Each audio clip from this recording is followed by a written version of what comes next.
sore waktu Indonesia, kita masih diberi kesempatan oleh Gusti Allah untuk bisa bermuajahah dalam acara webinar dengan tema di sore hari ini dalam keadaan sehat walafiat.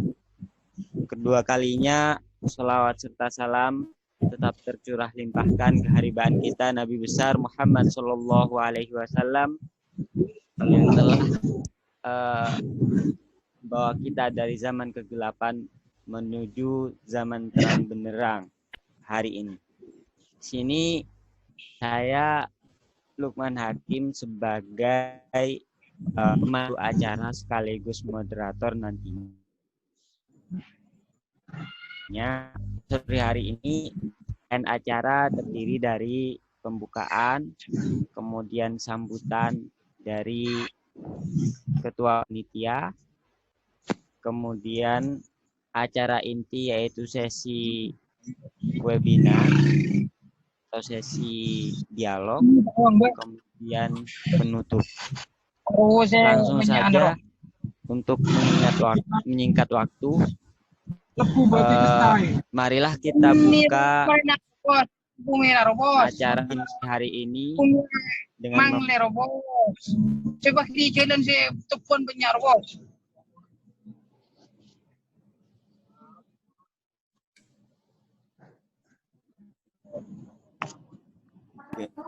Untuk menyingkat waktu, mari kita buka acara webinar sore hari ini dengan membaca suratul Fatihah dengan harapan acara bisa berjalan dengan lancar dan bermanfaat bagi kita semua. Ala hadiniya wa ala kulli niyatin sholihah. Al-Fatihah. A'udzubillahi minasyaitonir rajim. Bismillahirrahmanirrahim. Maliki yaumiddin.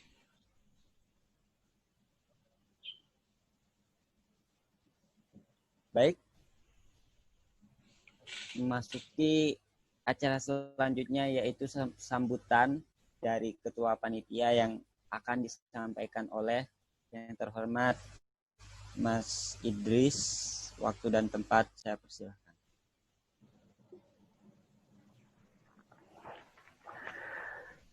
Assalamualaikum warahmatullahi wabarakatuh. Waalaikumsalam warahmatullahi wabarakatuh. Waalaikumsalam. Alhamdulillahi rabbil alamin. Wassalatu wassalamu ala asyrafil anbiya'i wal mursalin wa ala alihi wa ashabihi ajma'in, amma ba'd. Puji syukur marilah kita panjatkan kehadirat Allah Subhanahu wa taala atas berkat limpahan rahmat, hidayah wal inayahnya sehingga kita bisa dipertemukan dalam acara webinar kali ini dalam keadaan sehat wal afiat. Salawat serta salam semoga tetap tercurah limpahkan keharibaan junjungan kita Habibana wa syafi'ana wa qurrata ayunina wa maulana Muhammad sallallahu alaihi wasallam yang kelak kita nantikan syafaatnya di yaumil qiyamah. Tuan Guru Bajang yang kami hormati selaku pemateri pada kesempatan yang berbahagia ini, kepada teman-teman warga Nahdliyin dan masyarakat pada umumnya yang kami banggakan. Alhamdulillah pada kesempatan kali ini kita dipertemukan dalam keadaan sehat, dalam suatu majelis yang insya Allah bermanfaat, dan izinkanlah saya mewakili teman-teman panitia untuk menyampaikan maksud dari acara webinar internasional PCI-NU se-Afrika.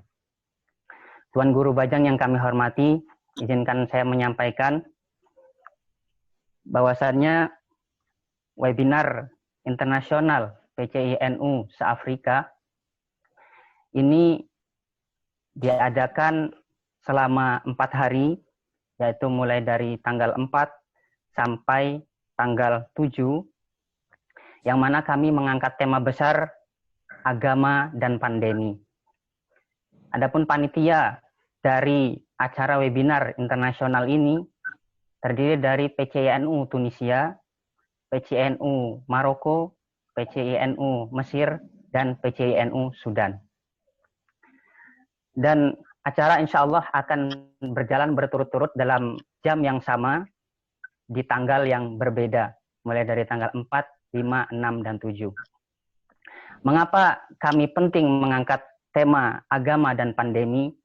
Karena bagi kami, khususnya mahasiswa di Timur Tengah, merasa mulai kita dihadapkan pada masa pandemi ini, banyak orang mulai mempertanyakan di mana eksistensi agama di masa pandemi ini. Apakah agama ini berperan dalam menghadapi pandemi ini atau sebenarnya agama tidak memiliki peran sama sekali. Maka dari itu kami menghadirkan beberapa tema-tema penting yang akan diangkat selama 4 hari ini. Di antaranya pada kesempatan kali ini ada Tuan Guru Bajang yang insya Allah akan mengangkat tema tentang relasi agama dan sains. Kemudian di hari kedua nanti ada Kiai Haji Abdul Syakur Yasin akan mengangkat tentang pandemi dalam perspektif Islam. Kemudian ada Gus Nadir Shah Hussein yang insya Allah akan mengangkat tema tentang peran ulama dalam menghadapi pandemi. Dan yang terakhir ada Kiai Haji Ahmad Sudrajat tentang efektivitas zakat di masa pandemi. Jadi itu tema-tema yang kita angkat, yang kira-kira kita ada hubungannya tentang bagaimana agama dan pandemi. Pada akhirnya saya selaku panitia, mewakili panitia semuanya mengucapkan mohon maaf yang sebesar-besarnya karena kami dari panitia hanya mampu memfasilitasi ruang atau kursi 100. Padahal yang mendaftar itu ada 200 lebih. Jadi sangat banyak yang terpaksa kita alihkan untuk streaming di YouTube dan IG karena keterbatasan dari kami, kemampuan kami. Tapi insya Allah tetap tidak mengurangi kekhidmatan dalam acara kita dan insya Allah akan tetap bermanfaat. Demikian dari saya, Tuan Guru Bajang. Saya mohon izin dan teman-teman sekalian. Selamat mengikuti webinar PCINU se-Afrika dan mudah-mudahan banyak manfaatnya dari saya. Apabila terdapat kesalahan kata, akhirul kalam. Wallahul muwaffiq ila aqwamit thariq. Wassalamualaikum warahmatullahi wabarakatuh. Waalaikumsalam warahmatullahi wabarakatuh. Terima kasih kami sampaikan. Selesai sambutan dari Ketua Panitia tadi, kita akan memasuki acara kita pada sore hari ini, yaitu webinar atau istilahnya seminar dengan tema agama dan sains yang insya Allah akan disampaikan oleh Tuan Guru Bajang. Di sini saya juga sebagai moderator. Izinkan saya sebelum memasuki sesi penyampaian pemateri untuk sedikit memperkenalkan beliau di hadapan teman-teman peserta semua. Beliau sudah tidak asing lagi di hadapan kita. Beliau termasuk tokoh NU nasional. Selain sebagai seorang Azhari, alumnus Al-Azhar, beliau juga terjun di politik dan sempat menjadi DPR dan setelah itu menjadi gubernur di NTB selama 2 periode berturut-turut. Kemudian sekarang posisi beliau menjadi Ketua Organisasi Internasional Alumni Al-Azhar Indonesia, OIAAI. Mengenai pendidikan beliau, setelah lulus setelah mondok menghafal Al-Quran di Ma'had Darul Quran wal Hadis Nahdlatul Wathon Pancor, beliau langsung meneruskan sarjana di Kairo, begitu juga S2 juga di Kairo di jurusan tafsir. Kemudian selesai S3 pada tahun 2011 dengan judul desertasi studi dan analisis terhadap manuskrip kitab tafsir Ibnu Kamal Al-Basyah dari awal surat An-Nahl sampai akhir surat As-Saffat. tentu kita sangat ingin mendengarkan pendapat beliau, pendapat Tuan Guru Bajang terkait tema yang hari ini tentu sangat kontekstual, yakni antara hubungan agama dan sains. Jadi sejak datangnya COVID-19 yang sudah menjadi pandemik, kita seolah-olah dipertanyakan kembali mengenai hubungan antara agama dan sains. Mengapa tema ini menjadi urgen? Karena kita melihat fenomena-fenomena di Indonesia ketika orang tak menggubris himbauan dari kedokteran dan masih terus saja melakukan perkumpulan dengan tameng, misalnya saya tidak takut mati karena corona itu makhluk misalnya, dan kemudian terus menyuarakan misalnya buka masjid ketimbang buka mal. Hal ini boleh saya katakan sebagai orang yang mabuk agama gitu, atau orang yang latar belakang tidak memiliki nalar berpikir yang misalnya tidak sejalan dengan sains, sehingga mereka cenderung tidak menggubris. Nah, hal ini kemudian yang bisa kita pertanyakan, maksudnya bisa saya pantik di dalam tema kita kali ini. Kira-kira bagaimana Islam memandang sains secara prinsipil dan secara mendasar digali dari nilai-nilai Al-Quran dan Hadis maupun kitab-kitab turos klasik. Karena kemungkinan misalnya problem antara agama dan sains di Barat itu kan sudah banyak terjadi gejolak. Seperti di masa-masa skolastik ketika gereja menolak temuan sains Galileo Galilei dan Kopernikus dan lain sebagainya.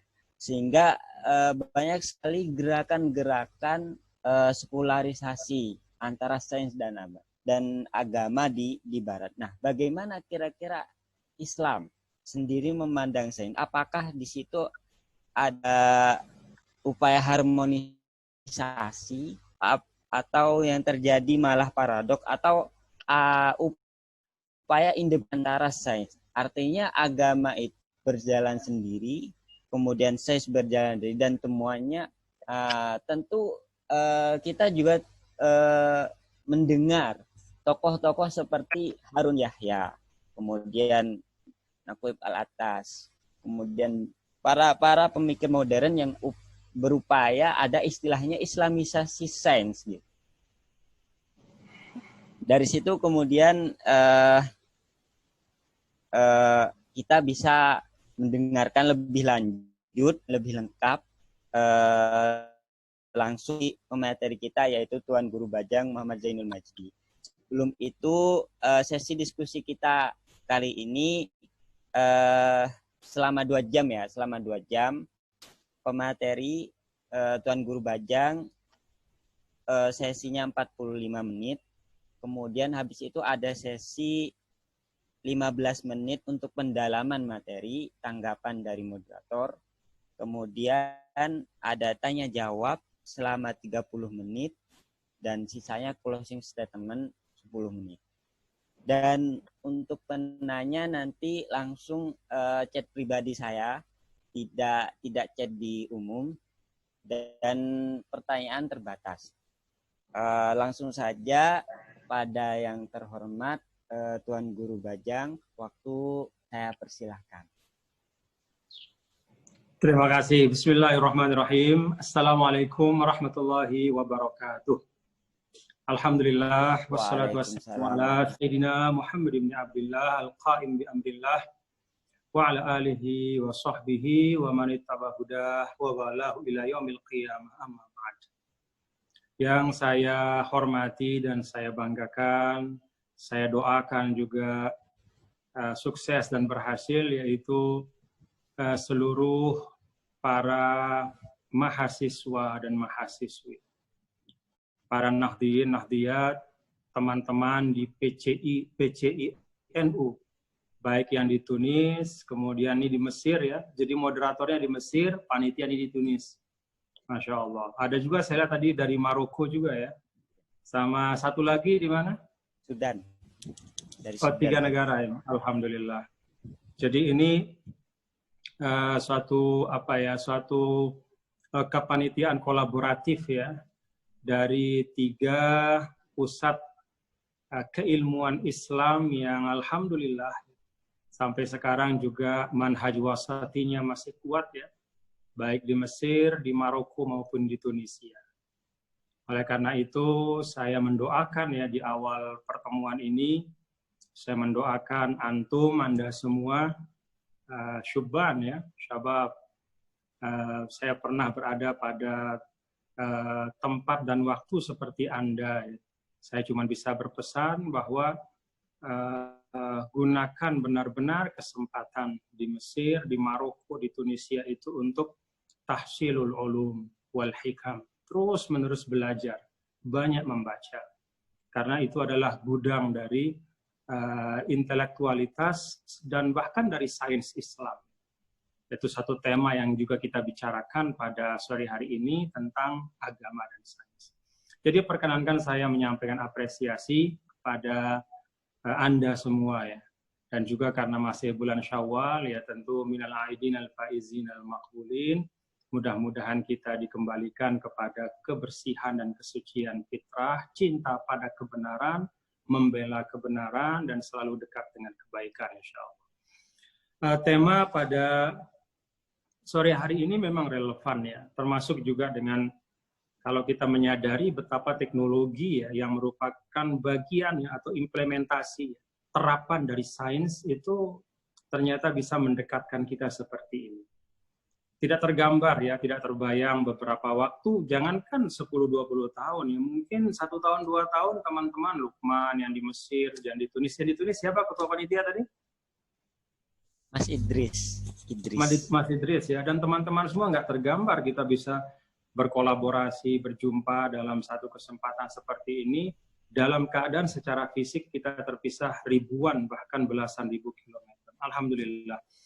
Jadi, ini bagian juga dari berkah teknologi ya. Nah, tema agama dan sains, ya, relasinya seperti apa? Kalau agama tentu kita batasi ya, agama ya tentu maksudnya adalah agama Islam ya. Dalam pandangan saya yang kita bicarakan adalah bagaimana pandangan Islam, relasi Islam dengan ya kalau agama atau Islam secara khusus ya kita tahu apa itu Islam. Ya dari kata berserah diri kepada Allah Subhanahu wa taala yang kemudian pengakuannya setelah datang Rasulullah Shallallahu alaihi wasallam berislam itulah dengan bersyahadat la ilaha illallah Muhammadur Rasul. Itulah pengakuan berislam. Awal dari berislam.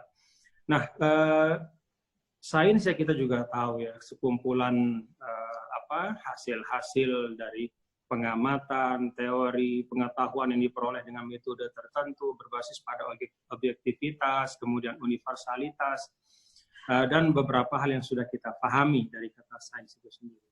Lalu bagaimana Islam memandang sains? Saya mulai dari kesepakatan kita ya bahwa sains itu kan ya kalau bahasa gampangnya mungkin anak cucu dari ilmu pengetahuan. Nah kalau kita lihat dalam Islam, saya pikir di Mesir, di Tunis, di Maroko kita diajarkan bahwa Islam adalah agama yang mengatur seluruh aspek kehidupan manusia. Nah salah satu yang menjadi bahasan yang cukup panjang dalam Islam di Al-Quran maupun di hadis itu adalah tentang peran manusia dalam kehidupan. Jadi apa sih peran manusia dalam kehidupan? Apakah dia menjadi pelengkap penderita? Apakah dia menjadi pasukan, kopral, atau dia menjadi komandan di dalam membangun hadharah, membangun bumi Allah ini dalam bentuk yang terbaik. Nah, ternyata dalam Islam manusia itu diberikan peran yang sangat penting dan sentral. Ya, dalam bahasa sederhananya menjadi komandan yang mengomandani ya proses untuk istikmar wastihdor ya, menghadirkan menghadirkan kemakmuran dan kehadarahan di dalam kehidupan dunia. Nah, Allah Subhanahu wa taala Maha Rahman Rahim.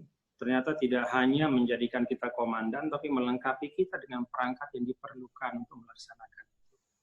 Jadi kita diberikan risalah, diberikan tugas, ya, diletakkan dalam posisi yang sentral, sekaligus ya, diberikan perangkat untuk menunaikan muhimmah atau risalah itu. Nah, perangkat yang paling penting ya, yang diberikan oleh Allah itu kan disepakati oleh para ulama itu akal. Nah, akal ini menjadi sesuatu yang sangat penting. Bahkan dalam riwayat kan disampaikan la dina liman la aqla lahu.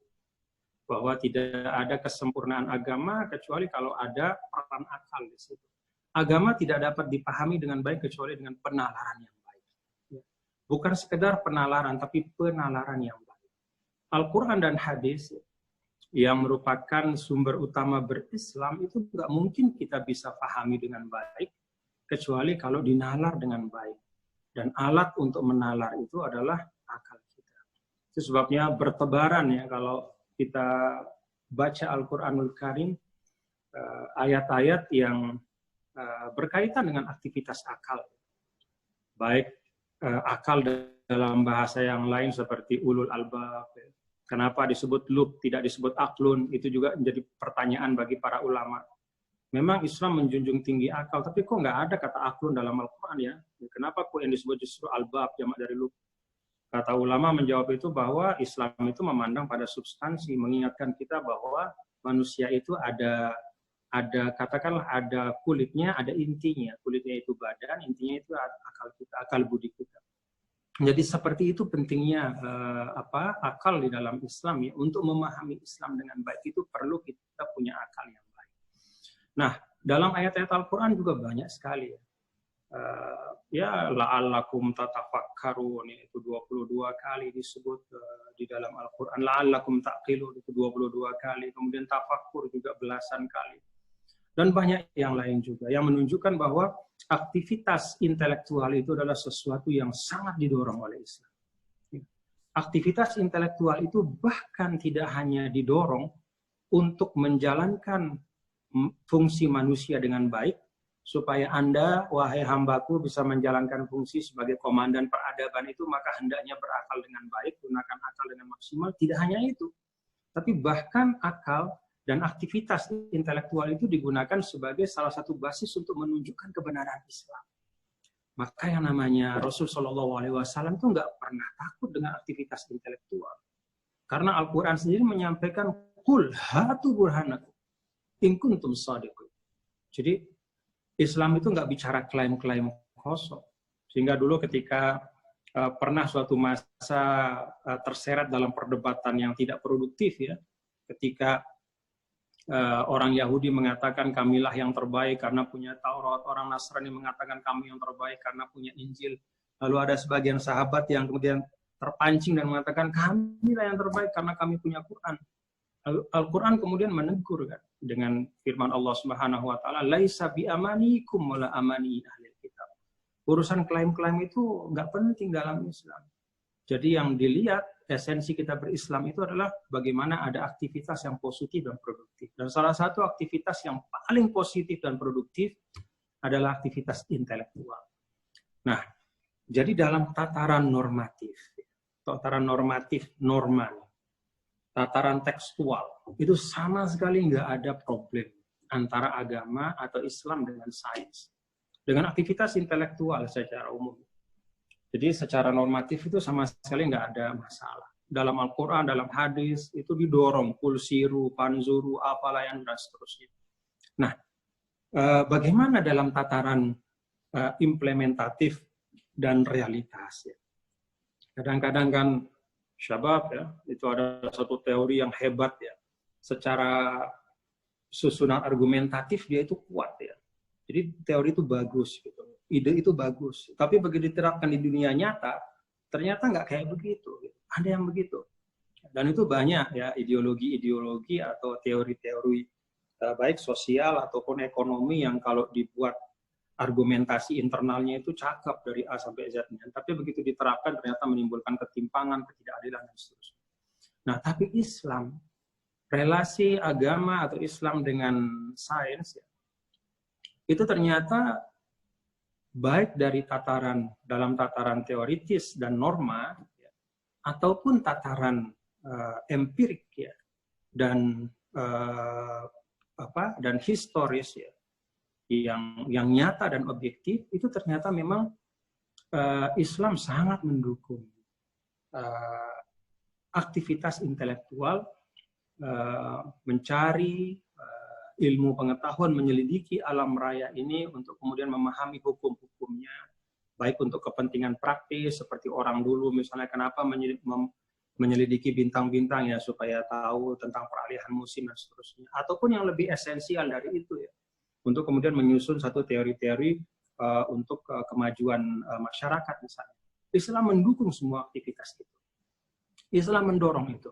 Dan itu dibuktikan oleh umat Islam. Sepanjang peradaban Islam yang panjang dari abad 7 sampai abad 12 utamanya ya. Walaupun masih bertahan juga sampai sebagian ulama mengatakan sampai abad ke-16. Jadi 9 abad umat Islam itu membangun peradaban di sudut-sudut penting dunia ini yang membuktikan ya, dari peradaban itu bahwa sains, ilmu pengetahuan, dan sains itu berkembang sangat pesat. Kalau kita bisa ambil contoh misalnya dari mulai saja dari Abbasiyah ya. Kalau tidak kita mulai dari Umayyah ya, dari Abbasiyah saja bagaimana dulu para khalifah pada masa Abbasiyah itu betul-betul menjadikan ilmu pengetahuan dan penyelidikan alam atau pengembangan sains itu sebagai salah satu pilar membangun peradaban yang kuat. Bahkan kalau kita baca sejarah, Khalifah Al-Mansur itu membangun kota Baghdad sebagai ganti dari Damaskus sebelumnya ya. Itu kan juga berdasarkan pada perhitungan sains. Kita baca bagaimana beliau menugaskan para ahli itu untuk menghitung suhu rata-rata dari Baghdad itu setiap tahun kayak apa, persediaan airnya kayak gimana, kemudian kesuburan tanahnya seperti itu, semua dihitung. Lalu kemudian dibangun kota Baghdad dalam bentuk yang bundar, itu juga dengan perhitungan-perhitungan tertentu. Nah, ini menunjukkan bahwa science awareness ya, atau kesadaran bersains ya, berilmu pengetahuan dalam arti mendasarkan tindakan-tindakan dan kebijakan ya, ada temuan-temuan dan fakta-fakta ilmu pengetahuan itu sudah ada dalam Islam. Bahkan itu dikembangkan dengan sangat sungguh-sungguh. Kalau tidak karena itu kita nggak akan mungkin ya, para sahabat sekalian, tidak akan mungkin akan menemukan Al-Haytham misalnya, Ibnul Haytham misalnya, yang disebut sebagai Bapak Optik, kemudian Ibnu Sina, ya, kemudian banyaklah yang lain, Jabir Ibnu Hayyan, ya, kemudian siapa Al-Khawarizmi, dan banyak sekali. Tidak mungkin ilmuwan-ilmuwan hebat itu lahir dari habitat yang tidak mencintai ilmu pengetahuan. Itu suatu asas dan prinsip. Jadi kalau di suatu negara yang mohon maaf ada defisit para ilmuwan, itu artinya di negara itu negara yang defisit ilmu pengetahuan juga. Jadi kalau misalnya kita melihat di Indonesia kita belum punya pemenang Nobel misalnya, ya itu juga berarti bahwa kita belum memiliki tradisi sains yang kuat. Nah, saya kembali ya bahwa dalam tataran norma, ya, dalam tataran teks, dalam tataran teori, Islam itu bersesuaian, tawafuqi. Ya. Bahkan sebagian ulama Islam mengatakan tidak hanya tawafuki tapi takamuli, dia saling melengkapi dengan sains. Jadi ada yang mengatakan agama dan sains itu bersesuaian, artinya tidak ada pertentangan prinsipil ya. Tetapi ada juga ulama yang lebih dari itu yang mengatakan bahwa antara agama dengan sains itu takamuli.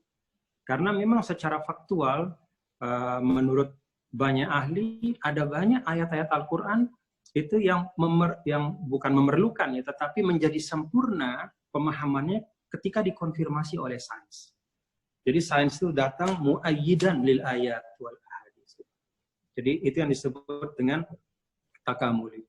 Demikian pun sains itu kalau dalam pandangan dunia ya, pandangan the world of view kita sebagai seorang muslim ya, sains itu kan berada pada wilayah yang terlihat, yang bisa dikuantifikasi. Ada wilayah-wilayah dalam kehidupan manusia ini yang tidak bisa sains masuk ke dalamnya. Setelah kematian, kemudian urusan akhirat dan sebagainya. Nah, jadi Di tataran norma dan teori cocok, bersesuaian, bahkan saling melengkapi. Kemudian di tataran empiriknya juga perjalanan umat Islam itu menunjukkan bahwa di pusat-pusat peradaban Islam itulah menjadi tempat kultivasi dari sains pada abad-abad pertengahan. Kalau tadi saya misalnya mengutip atau menyebut sedikit tentang Baghdad ya, bagaimana kultivasi ilmu pengetahuan dilakukan dengan banyak sekali program-program yang luar biasa ya. Dan ini juga nanti akan saya singgung sedikit kenapa sih kok sains pada masa itu ya itu bisa berkembang dahsyat sekali gitu. Nah, demikian pun ya di sudut yang lain di bagian barat ya dekat dengan Anda semua di bagian Al-Maghribul Arabi untuk Tunisia dan di Maroko itu nyebrang Jabal Tariq itu apa? Selat Gibraltar ya. Itu di sana ada Andalusia ya dengan segala macam ornamen kemegahan intelektualnya. Jadi kalau kita sekarang ya mohon maaf cuman punya nasib ya untuk bisa melihat yang tersisa dari kemegahan fisik. Ya, Andalusia berupa misalnya Qasrul Hamra, kemudian ada beberapa istana dan taman-taman yang indah. Maka dulu yang menyebabkan Andalusia itu terkenal bukan karena kemegahan arsitektur itu, tapi lebih kepada dia telah memerankan diri menjadi pusat intelektual terkuat dan terhebat, pengembangan sains yang paling hebat di masa itu. Jadi Hamzatul Waslinya itu kalau kata orang ahli sejarah sains itu kan mulai dari Yunani, kemudian ketika putus, masuk kemudian Abbasiyah, ada program penerjemahan luar biasa yang dikembangkan oleh Khalifah Harun ar-Rasyid ya, dengan Bayatul Hikmahnya itu. Diterjemahkan demikian banyak, kemudian diestafetkan kemudian di Andalusia, pada saat yang bersamaan itu juga terjadi proses penerjemahan itu. Lalu kemudian diseraplah itu oleh Eropa, melalui para ahli filsafat dan kemudian para sarjana mereka, lalu kemudian meledaklah revolusi ilmiah di Eropa. Nah, jadi Hamzatul Wasl yang luar biasa yang diperankan oleh peradaban Islam. Jadi saya ingin sampaikan bahwa secara sederhana relasi agama dan sains di dalam Islam itu sangat kuat. Dia bisa tawafuki, bisa juga takamuli, dan bahkan beberapa kalau bisa disebut dua ya dari hakikat beragama yang paling besar itu didukung oleh akal. Apa itu? Pertama keberadaan Allah dan yang kedua pewahyuan kepada Nabi. Jadi keberadaan Allah dalam arti bahwa akal itu meyakini bahwa setiap makhluk itu pada akhirnya ada khalik yang terakhir yang tidak diciptakan, itulah Allah Subhanahu wa taala. Kemudian kenabian juga akal memiliki hukum ya, punya hukum secara akli bahwa mungkin Allah atau Tuhan itu mewahyukan kepada manusia, itu suatu yang mungkin. Nah, karena itu sesuatu yang mungkin, maka ketika datang nabi dan rasul kemudian menyampaikan dakwahnya dengan didukung oleh mukjizat, maka kemudian diterima oleh umat. Jadi dua hakikat terbesar dari agama itu sebenarnya memerlukan juga penalaran akal. Karena kalau tanpa penalaran akal juga tidak bisa diterima kebenaran tentang dua hakikat yang terbesar. Nah, berikutnya saya ingin masuk kepada apa sih hal-hal yang menyebabkan sains pada masa itu ya, di peradaban Islam pada abad pertengahan itu menjadi demikian. Ya ini maksudnya agar kita juga merenung ya teman-teman, apa sih yang bisa kita kontribusikan untuk membangun kembali kemajuan ilmu pengetahuan di tempat kita masing-masing. Yang pertama itu agama Islam itu sendiri. Jadi para ulama sepakat bahwa faktor yang paling kuat menyebabkan sains itu maju, berkembang dan peradaban Islam pada masa kejayaan itu adalah agama Islam itu sendiri. Kenapa ya? Karena tadi demikian banyak dorongan untuk berjalan, membuka mata, melakukan riset, penyelidikan dan seterusnya. Yang kedua itu ada kebijakan afirmatif ya dari para pemimpin. Jadi ini juga satu hal yang menurut saya perlu juga dikaji oleh teman-teman. Kita ini kadang-kadang kalau bicara tentang kekhalifahan, masa-masa pemerintahan Islam, ya mulai dari Umayyah, Abbasiyah, kemudian seterusnya Muwahhidin dan seterusnya itu, kok kita bicara hanya sisi politik aja. Dikit-dikit urusan politik yang dikedepankan. Padahal ada sisi bagaimana ini sisi positif ya. Jadi jangan sampai juga kita nanti merasa bahwa karena ada intrik-intrik politik gitu ya pada masa-masa kekhalifahan apa, lalu kemudian potret dari pemerintah Islam masa lalu itu buram semua, enggak juga. Jadi kita mesti adil, dan keadilan itu bermula dari kita menempatkan diri secara proporsional ya, di dalam melihat, menelaah dan menganalisa apa yang terjadi pada masa lalu. Satu hal yang menarik ya, bahwa pemerintahan Islam besar atau kecil pada masa dari abad ke-7 sampai abad ke-16 itu punya perhatian yang luar biasa kepada ilmu pengetahuan. Jadi fasilitasi dari pemerintah itu luar biasa. Bagaimana mereka secara langsung itu mensupervisi pendirian pusat-pusat pengembangan ilmu pengetahuan. Kalau kita sekarang memahami perpustakaan itu tempat orang baca buku, kalau dulu enggak, perpustakaan itu di situ ada pusat translasi besar-besaran. Ada penerjemahan karya-karya dari para saintis, para ilmuwan dengan bahasa asing diterjemahkan. Itu semua proyek pemerintah. Jadi kebijakan afirmatif dari para pemimpin dunia Islam pada masa itu berpengaruh luar biasa bagi berkembangnya sains dan teknologi. Nah ini menurut saya perlu juga teman-teman ini kan di Maroko, di Tunisia ini banyak hazanahnya ya. Apalagi di Mesir juga saya pernah di situ kan lama sekali. Cobalah ini juga kita angkat gitu. Untuk juga bisa memberikan optimisme gitu. Jadi jangan kalau bicara tentang khilafah itu urusan penggal memenggal gitu. Ya, repot kita. Ya, jadi pesimis kita. Ya bahwa kita tidak mengadopsi pemerintahan itu iya, tapi kita tidak boleh lupa bahwa bagian dari sejarah yang positif yang bisa kita ambil adalah bagaimana juga membangun kebijakan-kebijakan politik untuk mendukung pengembangan sains dan teknologi di negara kita atau di tengah umat secara keseluruhan. Yang ketiga itu pengembangan bahasa. Nah ini juga menurut saya penting ya teman-teman ini untuk mematangkan betul penguasaan tamakun fil Arabiyah. Jadi tamakun fil Arabiyah itu penting. Sebelum bicara bahasa-bahasa yang lain.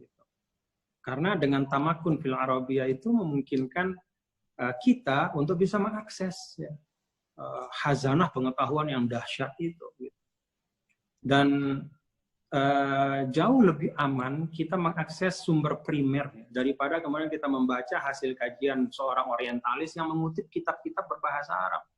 Yang kadang-kadang dalam kutipan itu banyak juga yang tidak amanah. Gitu. Nah, tamakun fil Arabiyah ini penting.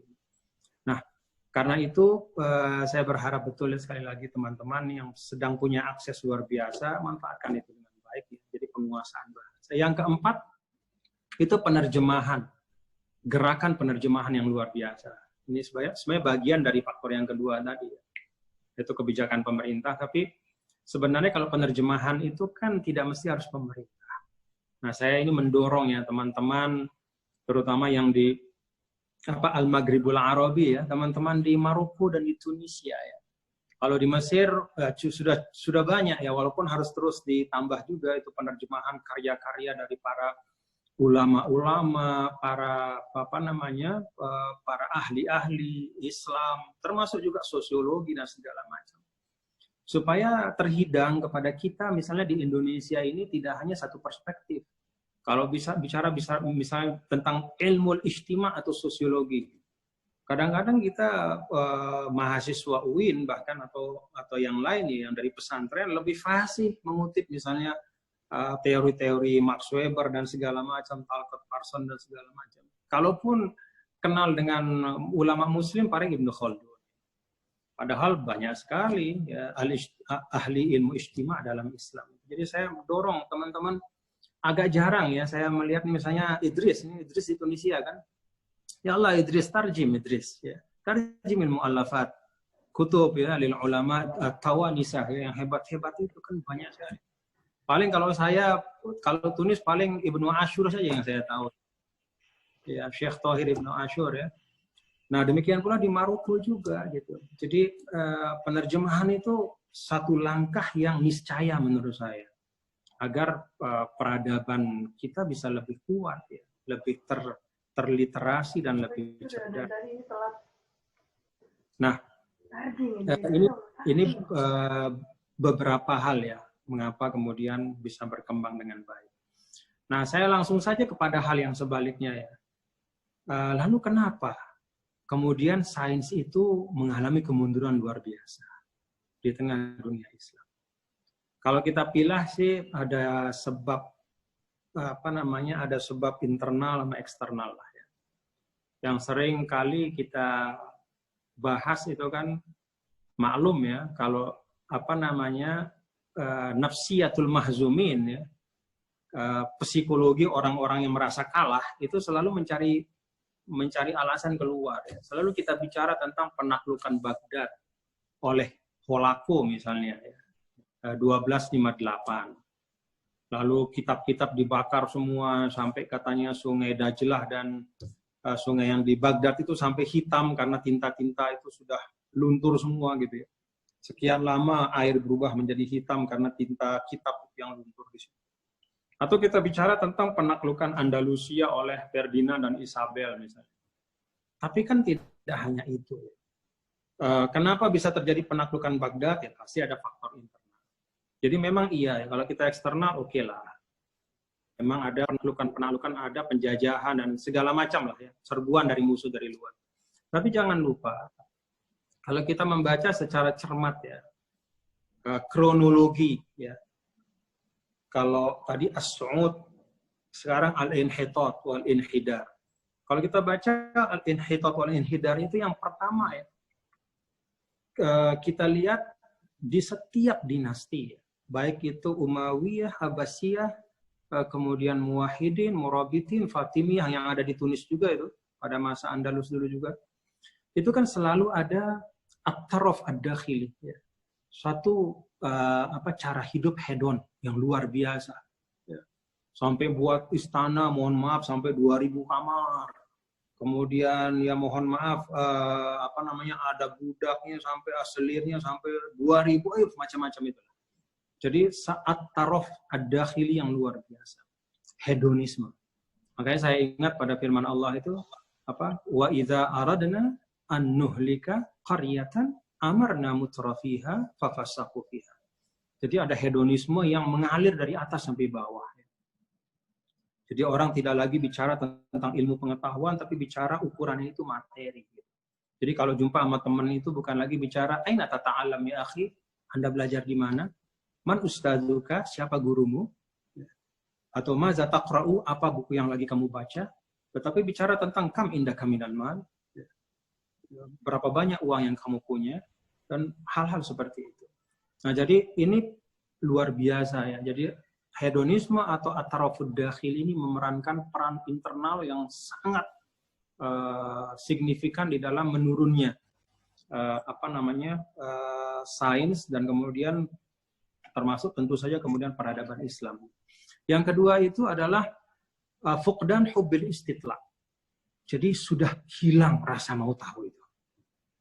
Kalau dulu pada masa-masa awal Islam, termasuk ketika masa-masa kejayaan Islam itu, umat Islam tidak pernah puas ya, dengan apa yang dia ketahui, dia ingin terus belajar.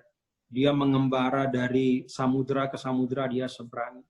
Dia menganalisa, menyelidiki, ya, membangun teori-teori, bahkan empirisme itu kan mulainya kan juga dari ulama Islam, Jabir Ibnu Hayyan kalau tidak salah, atau Ibnul Haisam. Hilang itu semua. Lebih banyak kemudian lahir adabiyat, ya, atau sastra-sastra, cerita-cerita yang lebih mengedepankan kepada pencapaian materi tadi. Jadi yang kedua ini kaitannya sama yang pertama. Kalau Anda sudah terlalu cinta harta, Anda pasti akan lupa pada ilmu. Nah ini yang kedua. Ya, hubul istitlah itu hilang. Nah, kemudian pada saat yang sama hubul istitlah itu pindah. Curiosity itu pindah ke barat sana. Lalu penyelidikan besar-besaran lah kepada di negara barat itu berkembang. Sampai kemudian kita Indonesia ini bisa dijajah oleh Belanda misalnya. Yang jarak geografisnya itu kan belasan ribu kilo ya. Negaranya kecil juga, tapi bisa sampai kemari itu karena hubul istitla itu. Nah, sebelumnya Islam itu tersebar dengan hubul istitla juga gitu. Jadi begitu kehilangan elan vital, cinta ilmu, kehilangan semangat untuk mencari tahu dan belajar, habis semua.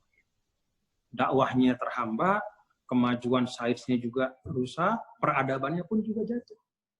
Itu yang kedua.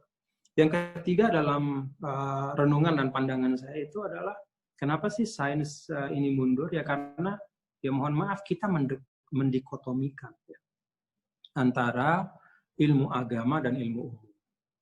Kalau mendikotomikan itu sebatas ya, sebatas membuat penjelasan ya tentang bahwa ilmu agama itu bidangnya ini, bahwa ilmu umum itu bidangnya ini, bahwa ilmu agama itu sumbernya Quran hadis dan ijtihad para ulama dan seterusnya sumber hukum, sedangkan kalau ilmu pengetahuan, ilmu dunia itu sumbernya adalah pengamatan, ya, kemudian juga penyelidikan, kemudian riset, kemudian eksperimen dan seterusnya, ya nggak apa-apa.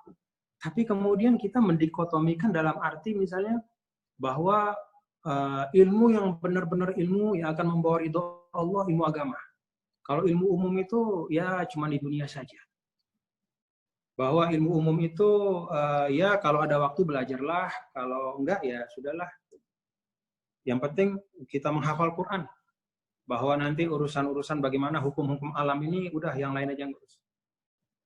Jadi dikotomi antara ilmu agama dan ilmu umum dalam arti ya mengistimewakan yang satu dan menyingkirkan yang satu, itu menurut saya juga menyebabkan hilangnya tempat ya bagi sains ya di tengah-tengah umat.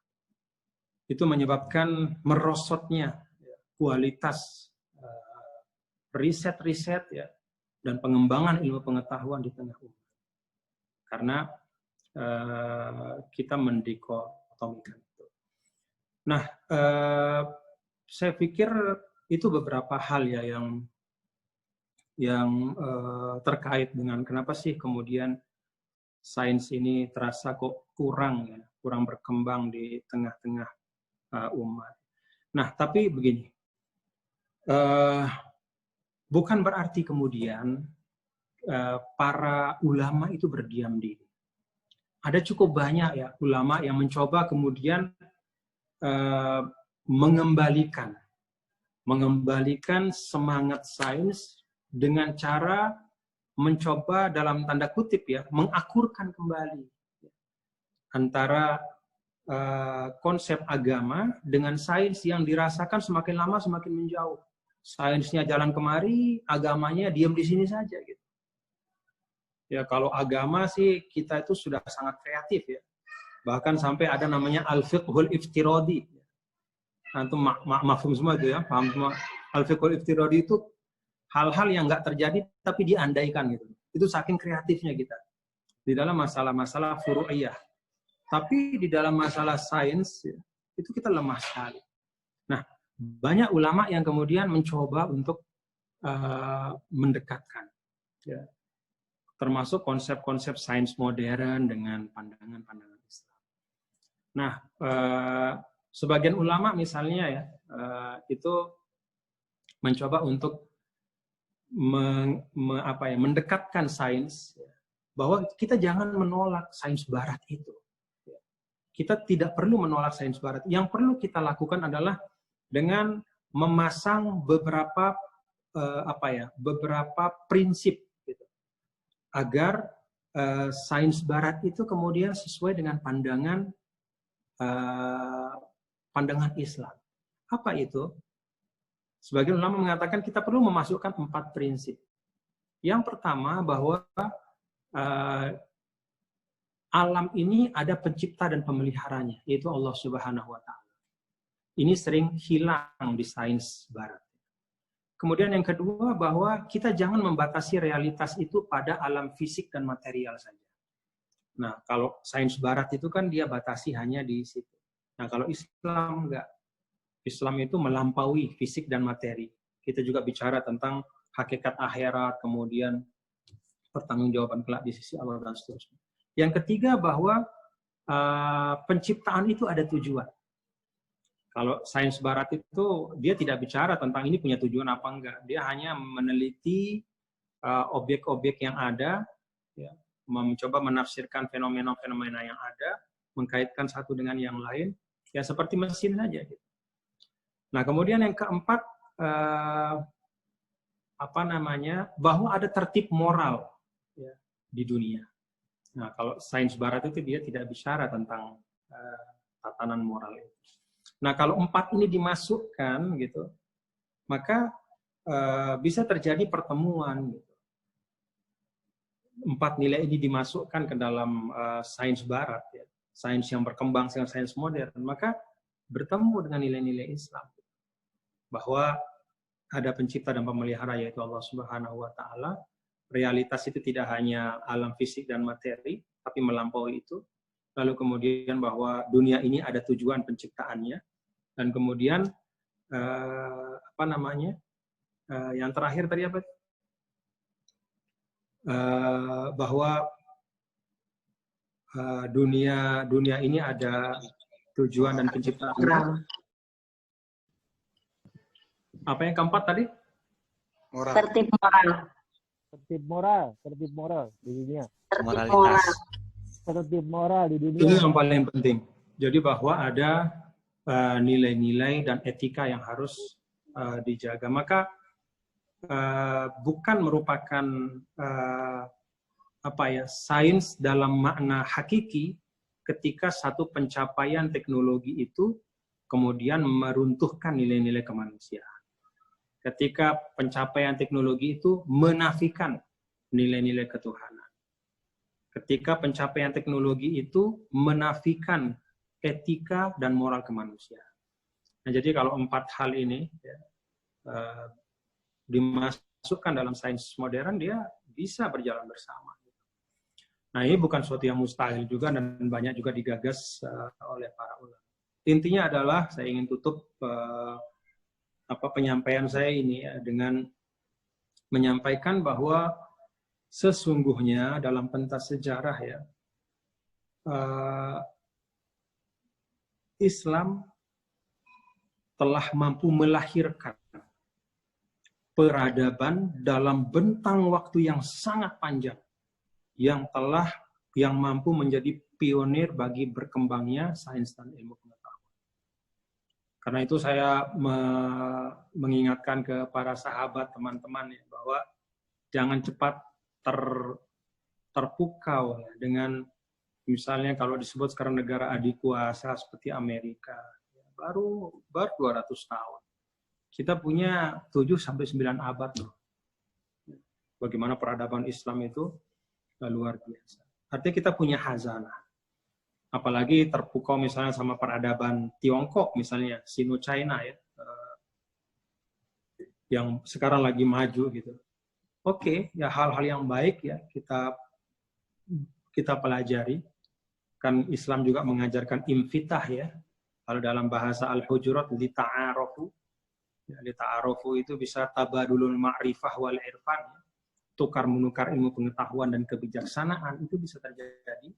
Tapi jangan kita kemudian meninggalkan khazanah kita dan melupakan bahwa tuntunan atau pandangan Islam terhadap ilmu pengetahuan dan sains itulah sesungguhnya tuntunan dan pandangan yang paling ideal. Terima kasih. Assalamualaikum warahmatullahi wabarakatuh. Waalaikumsalam warahmatullahi wabarakatuh. Terima kasih banyak atas penyampaiannya Tuan Guru Bajang. Sama-sama. Telah banyak yang bisa kita catat dan bisa kita istifadah dari penjelasan beliau. Bisa mungkin sedikit saya singkat bahwa harmonisasi atau kesesuaian Islam dan sains itu bukan hanya dibuktikan melalui ayat-ayat Al-Quran ataupun ahadis, tetapi hal itu juga sudah dibuktikan oleh peradaban Islam itu sendiri, bagaimana yang sudah dijelaskan oleh Tuan Guru Bajang tadi di masa keemasan Islam. Mereka telah membuktikan bagaimana Islam bisa berjalan dengan melahirkan banyak sekali ilmuwan-ilmuwan sains yang disebutkan tadi. Akan tetapi hal itu kemudian ketika berlangsung zaman, artinya berkembang zaman sampai sekarang terjadi sebaliknya. Ketika dulu Islam memasuki zaman izdihar dan mampu menjadi semacam peradaban yang sentral di dunia dan memiliki sains, sekarang masuk pada inhitot. Akhirnya sains itu kemudian diambil alih oleh peradaban lain atau peradaban barat. Sehingga ada semacam peralihan di sini. Termasuk bahwa yang menarik, yang mengantarkan barat memiliki sains sampai hal itu termasuk adalah jasanya Islam. Begitu juga Tuan Guru Bajang telah menjelaskan kepada kita mengapa Islam sekarang mengalami kemunduran dalam bidang sains. Termasuk bagaimana sikap kita ketika membicarakan runtuhan Baghdad, maksudnya ketika membicarakan maksudnya historisitas di masa klasik, termasuk ketika di masa sekarang, bagaimana sikap terhadap sains barat. Nah, mungkin secara garis besar dari penyampaian Tuan Guru Bajang bahwa Islam dan sains itu sangat berkemungkinan baik secara normatif, konsep maupun kemungkinan untuk diimplementasikan. Baik, selanjutnya sedikit masuk pada pendalaman. Di sini saya ada mungkin dua unek-unek dan Bajang yang mungkin bisa lebih dijelaskan lebih lanjut. Yang pertama, ini sedikit kontekstual. Ibaratnya penjelasan dan pendapat jenengan bisa dijelaskan lebih lanjut mengenai dualisme teori dan praktik. Ibaratnya Islam secara normatif sebagaimana jenengan jelaskan tadi itu sudah tidak diragukan lagi terkait hubungan antara agama dan sains. Tetapi pada praktiknya sampai sekarang fenomena bahwa fenomena kejumudan agama atau ketika orang beragama tetapi dia malah semakin menafikan sains atau semakin menafikan rasional atau semakin menafikan keilmuan itu terasa sampai sekarang, terutama ketika membicarakan pandemi. Narasi-narasi yang disampaikan misalnya dari kubu, misalnya kalau sedikit boleh saya keluarkan di sini dari kubu kanan misalnya orang-orang yang masyarakat untuk misalnya tetap membuka masjid dengan dalih kita harus memperkuat iman kepada Gusti Allah. Padahal sampai kemarin kita nge-share penjelasan lengkap Syekh Ali Jum'ah terkait apa itu maksudnya wabah itu, bagaimana kita menyikapi wabah, dan cerita bahwa di Azhar itu dulu pernah juga ada yang ngotot ngaji Sahih Bukhari kalau nggak salah ceritanya Syekh Ali Jum'ah, dan ternyata semuanya terkena virus juga gitu kasusnya. Nah, gimana kemudian menurut Tuan Guru Bajang dualisme teori dan praktik, artinya dualisme pandangan antara kesesuaian tersebut dengan praktiknya di masa sekarang. Itu yang pertama, khususnya di pandemi. Kemudian yang kedua lebih masuk pada ibaratnya secara konsep harmonisasi ketika sudah, maksudnya harmonisasi agama Islam dan sains ketika masuk pada modern atau perkembangan modern. Saya rasa di sini ada terjebak. Maksudnya akan ada dua kemungkinan antara memenangkan atau mendahulukan atau memprioritaskan ayat, kemudian menomorduakan sains, sehingga yang terjadi di situ lebih kepada bahasa transaksi sains, sehingga temuan-temuan sains itu kemudian yang terjadi di permukaan seperti seolah klaim-klaim gitu.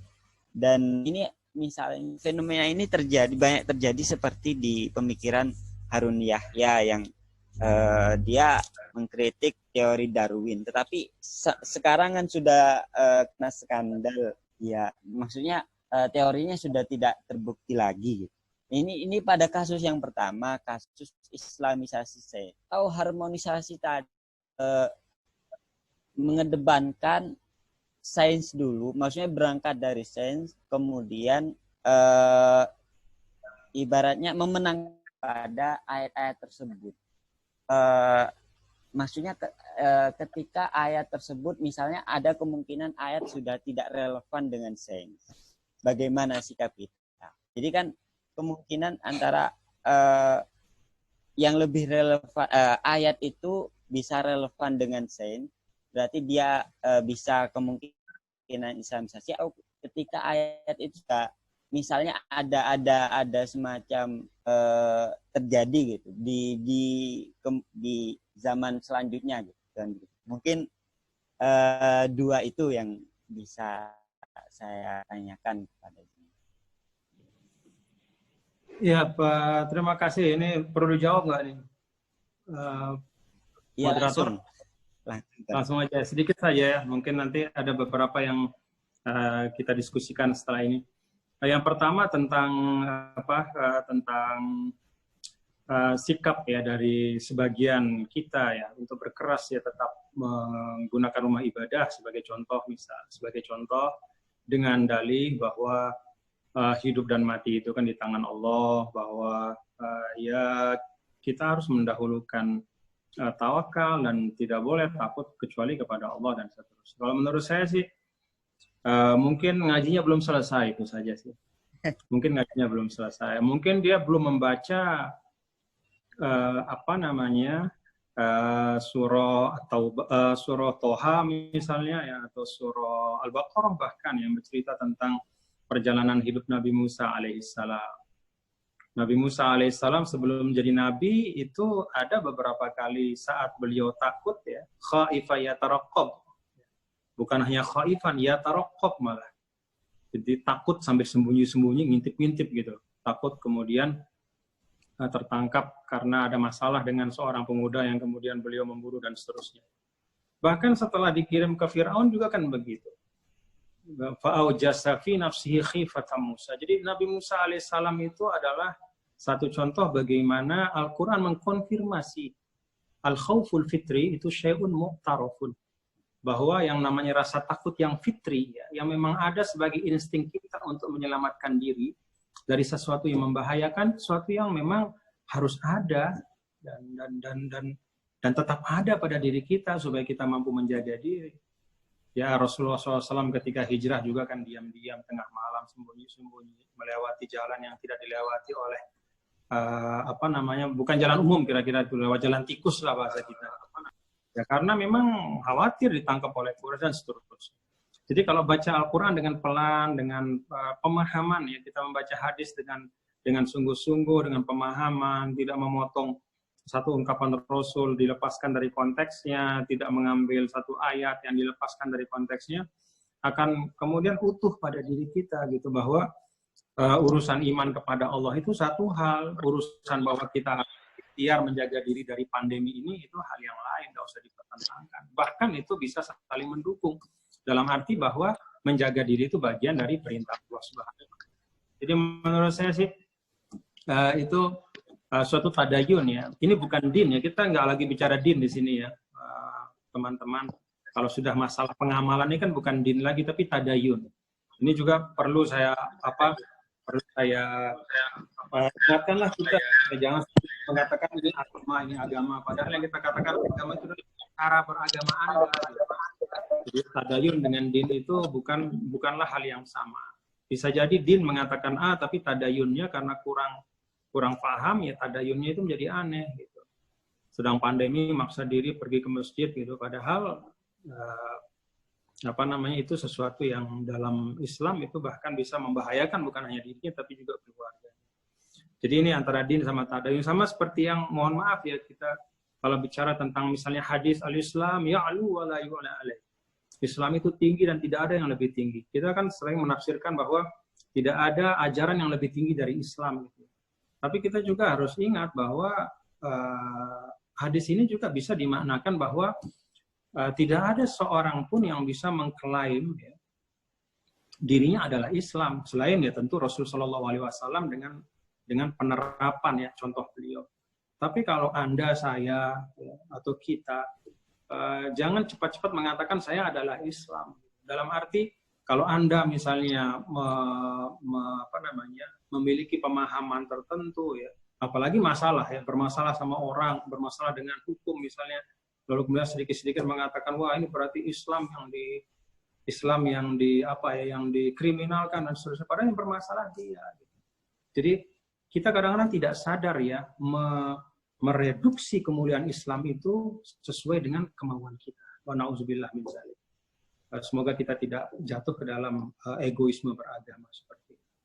Itu yang pertama. Yang kedua terkait dengan penemuan-penemuan ya sains ya. Dulu sains itu kan dianggap sebagai setiap penemuan itu kebenaran yang menghilangkan ketidakbenaran. Jadi dia kebenaran yang sebelumnya itu nggak benar gitu. Tapi kan kemudian sekarang sudah berkembang pandangan yang lebih lunak di dalam tanda kutip tentang sains. Bahwa sains itu juga proses. Jadi kalau dulu waktu kecil misalnya ya, sebagai ilustrasi sederhana saja kita diajarkan bahwa planet di tata surya itu ada 9, lalu kemudian 5-6 tahun yang lalu kemudian baru diumumkan oleh para sarjana bahwa Pluto itu bukan planet gitu. Padahal waktu kecil kita menghafal semua ya bahwa planet tata surya itu ada 9, salah satunya Pluto. Lalu sains menemukan sekian puluh tahun yang berikutnya bahwa ternyata Pluto bukan termasuk planet karena A, B, C dan seterusnya. Artinya apa? Sains itu juga proses. Karena itu sekarang juga saintis juga punya kewajiban ya untuk membangun sikap rendah hati juga gitu. Dan membuka telinga juga untuk saling mengisi, termasuk juga dengan para agamawan. Saya yakin ya, secara hakiki tidak pernah dan tidak mungkin terjadi pertentangan ya, antara nas Al-Quran dengan temuan sains yang benar-benar 100% benar. Ya, kalau misalnya ada interpretasi yang masih kelihatan ada gap ya, itu dalam pandangan saya, itu adalah proses dari sains untuk menyempurnakan diri. Kayak gitu kira-kira, wallahu a'lam bishawab.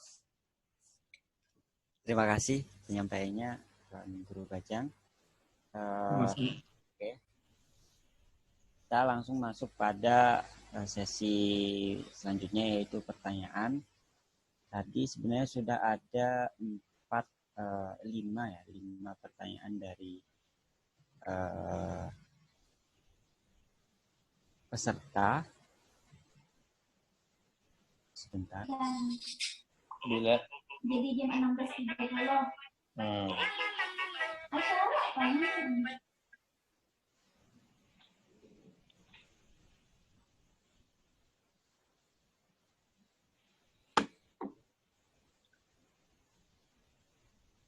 Oke, saya tunjuk yang pertama kepada Yus Sa'diyah. Silahkan langsung saja bisa aktifkan suaranya dan bisa langsung bertanya. Assalamualaikum warahmatullahi wabarakatuh. Waalaikumsalam warahmatullahi wabarakatuh. Salam dari Belanda. Terima kasih atas lecture-nya. Saya mendengarkan dengan minat yang sangat besar. Pertanyaan saya adalah, saya menilai kalau pembicaraan tentang sinkronisasi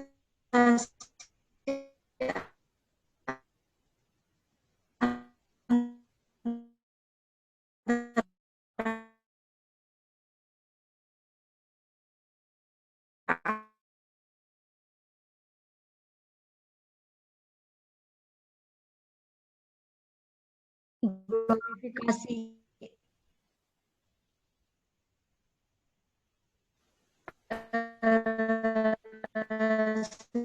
anak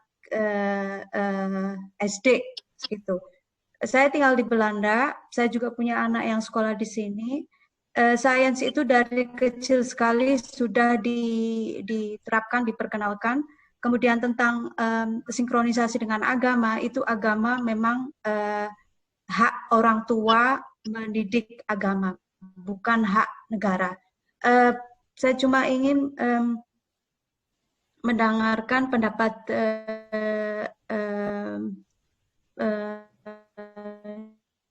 jenengan, apakah retorikal ini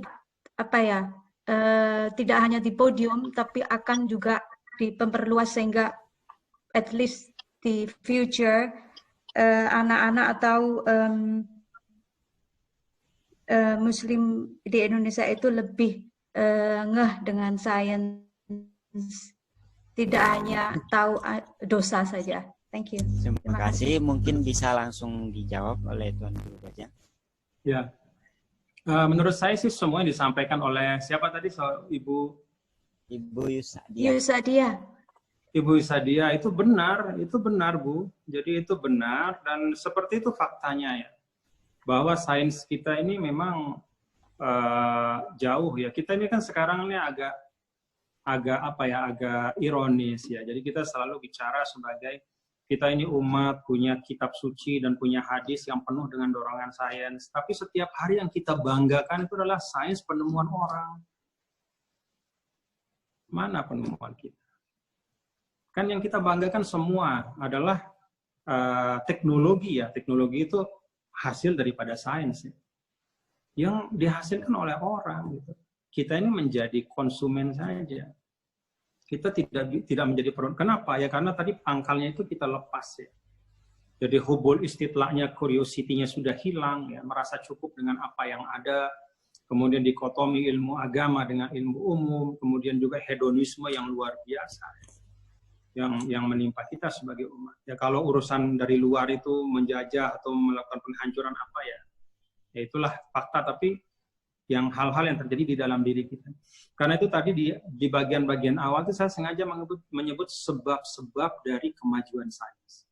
Maksud saya sebab-sebab itu adalah apa sih dari bagian sebab-sebab ini yang kita bisa ikut kontribusi. Tadi saya menyampaikan dari sisi ajaran Islam menjadi pendukung utama. Yang kedua, kebijakan afirmatif dari pemerintah. Dari kita semua lah ya. Nah, jadi tadi disampaikan oleh Ibu Yusa bagaimana anak-anak kita itu diberikan asupan sains yang sangat minim. Padahal sains itu ya alam di sekitar kita. Ya, bagaimana kita hidup dengan baik, dengan efisien, bagaimana menggunakan sumber daya bertanggung jawab, itu kan sains semua. Tapi itu tidak atau sangat minim diajarkan. Kemudian tadi saya sampaikan juga bagaimana faktor pendidikan penting sekali. Ya kalau zaman dulu itu ada penerjemahan besar-besaran, akses terhadap buku dan ilmu pengetahuan. Ya mohon maaf kalau kita tinggal di Mesir atau Tunisia atau Maroko ya. Saya di Mesir dulu tinggal itu gampang sekali kita dapat buku. Harganya murah sekali. Kalau dirupiahkan tuh buku-buku berkualitas hanya 3.000, 2.000 rupiah. Begitu pulang ke Indonesia, buku yang 400 halaman udah 40.000, 50.000, ada yang 100.000. Jadi hal-hal seperti ini penting ya. Ada kebijakan-kebijakan yang sifatnya mempromosikan sains di tengah masyarakat, khususnya di peserta didik anak-anak. Tapi oke lah, kalau memang kita tidak bisa mulai atau tidak bisa segera dieksekusi yang hal-hal besar seperti itu, kita ingat saja surah At-Tahrim ayat 6, ku anfusakum wa ahlikum nar. Bahwa upaya-upaya pembenahan itu kita mulai dari diri kita dan juga dari orang tua, dari keluarga kita. Jadi kalau tadi disebut oleh ibu, bagaimana anak-anak ibu, ya mulai dari itu kita mengenalkan kecintaan kepada sains. Lalu kemudian jangan hanya dilepas mereka itu cinta pada sains, tapi juga kenalkan dengan prinsip-prinsip agama. Karena itulah yang akan memberikan meaning terhadap kehidupan mereka nanti. Jadi ini menurut saya penting ya bahwa upaya-upaya di tingkat masing-masing keluarga itu juga sangat penting. Dan kebetulan dengan teknologi, dan ini kita syukuri juga, walaupun bukan kita yang bikin ya, Zoom ini bukan kita yang bikin dan segala macam. Tapi bisa kita manfaatkan. akses ilmu pengetahuan di rumah-rumah itu juga sesungguhnya sangat luar biasa. Cuman sayangnya, mohon maaf, kita sebagai orang tua kadang-kadang lebih suka nonton TV daripada membukakan sumber ilmu pengetahuan untuk anak-anak kita. Itu catatan untuk kita mungkin sebagai orang tua. Terima kasih. Terima kasih, Tuan Guru Bajang. Sama-sama. Pertanyaan selanjutnya saya persilakan kepada Mas Aris Sofandi.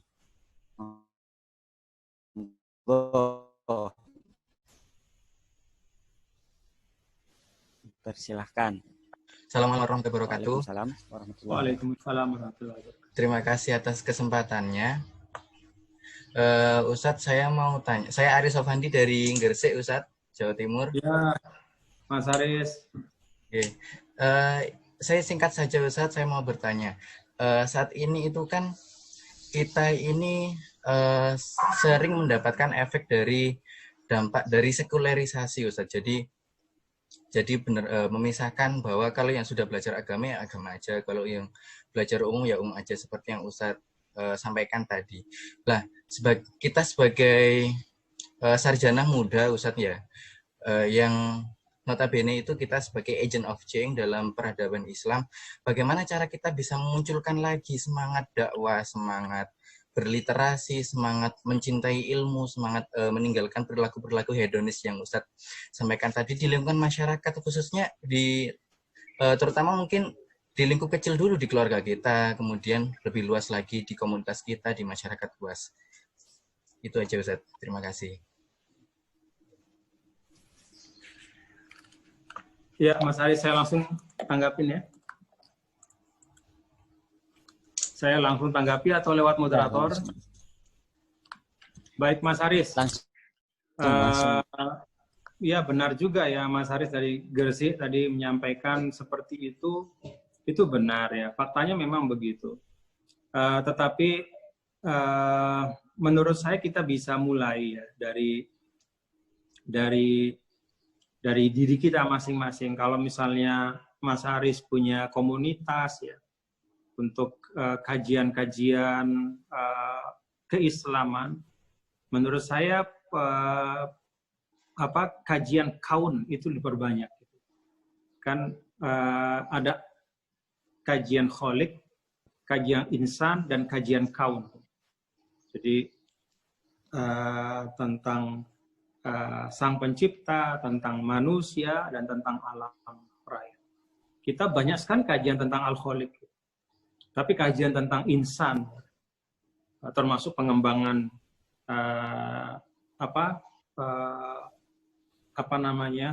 ilmu psikologi dalam pandangan Islam ya, tentang manusia itu juga kurang, masih kurang kita.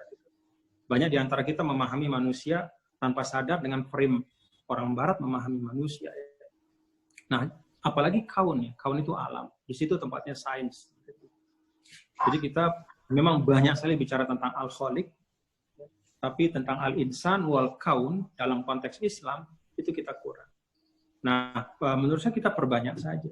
Kalau punya majelis-majelis, ya bagian dari yang kita sampaikan tentang Islam itu jangan hanya tentang surga neraka saja, tapi bagaimana potensi yang Allah berikan bagi kita sebagai manusia, terutama potensi intelektualitas itu bisa ditunaikan amanahnya. Jadi kan semua potensi itu kan amanah. Bagaimana menunaikannya, menggunakannya sebaik-baiknya. Nah, saya pikir itu penting ya, dan ya hal-hal yang lebih besar kita bisa bicara lah, tapi kan kadang-kadang kita bicara hanya teori saja. Bagaimana di pesantren sains itu ditambah, bagaimana kemudian banyak hal-hal lain, tapi apa yang berada dalam wilayah kita yang bisa kita kerjakan sekarang, yuk kita kerjakan bersama. Sambil tentu terus juga melakukan diskusi-diskusi ya dengan sahabat, dengan teman, dengan pihak-pihak yang kita anggap punya concern yang sama. Tapi yuk kita mulai dari kita. Kan sekarang misalnya ini teman-teman ini kan ustadz-ustadz muda nih ya. Jadi Anda itu teman-teman di Kairo, di Tunis, di Indonesia juga banyak, di Gresik, di mana-mana. Mungkin kita bisa bikin konten. Anda anak-anak muda bisa bikin konten dengan media yang ada, sentuh sedikit tentang sains Islam, tentang bagaimana Islam memandang kehidupan, bagaimana Islam menghargai lingkungan, itu bagian dari sains. Bagaimana Islam mengapresiasi kehidupan dan seterusnya. Itu agak kurang ya. Masih banyak bicara tentang Al-Khaliq, kurang bicara tentang Al-Insan, lebih kurang lagi tentang bicara tentang Al-Kaun atau alam lain. Saya pikir perlu diseimbangkan. Terima kasih. Terima kasih. Pertanyaan selanjutnya dari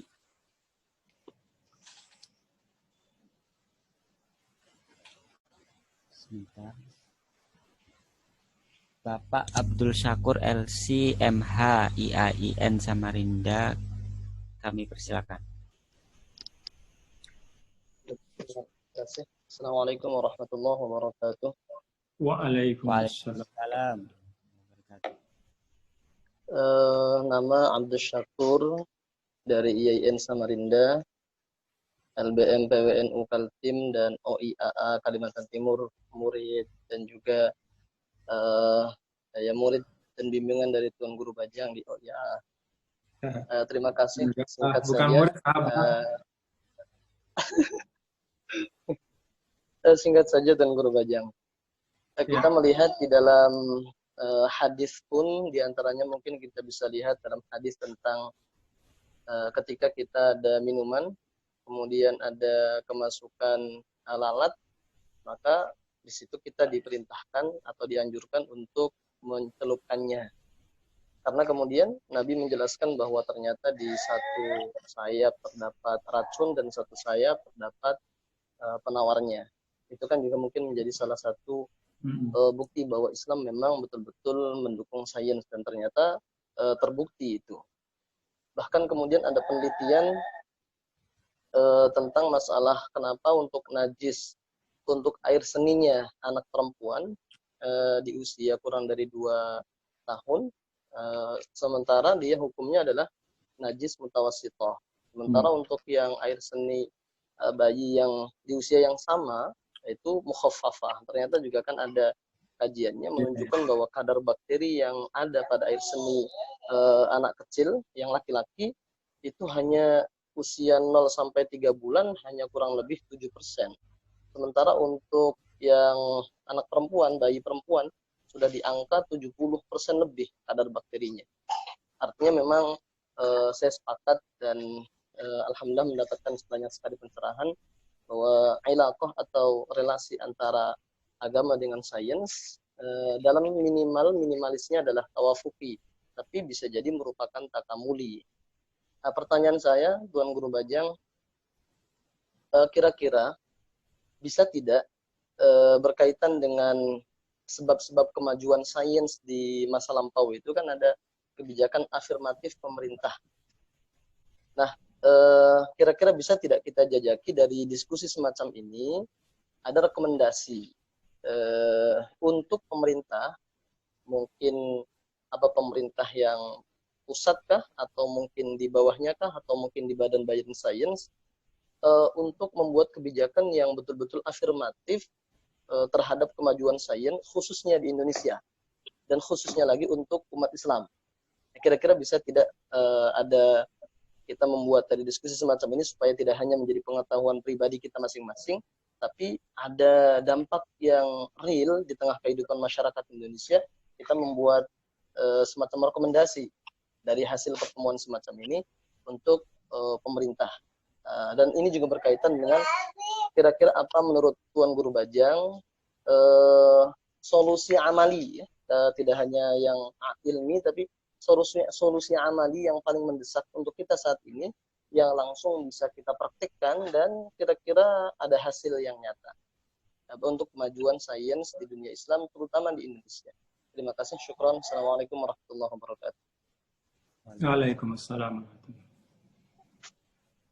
Ya, terima kasih Ustadz. Jadi tadi bagian dari ilustrasi bahwa ada teks-teks hadis yang kemudian terkonfirmasi oleh temuan sains. Tapi ada satu hal yang sangat mendasar yang perlu kita kita pahami bahwa Al-Quran itu adalah kitabul hidayah, walaisa kitabal ilmi.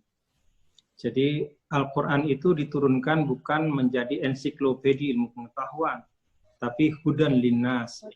Dia fungsi hidayah. Bahwa ada kemudian dari waktu ke waktu ayat-ayat Al-Quran terkonfirmasi oleh ilmu pengetahuan, yaitu bagian dari, ya itulah bagian dari tasdik ya, bahwa bukti yang semakin mengokohkan kebenaran ya, Al-Quran.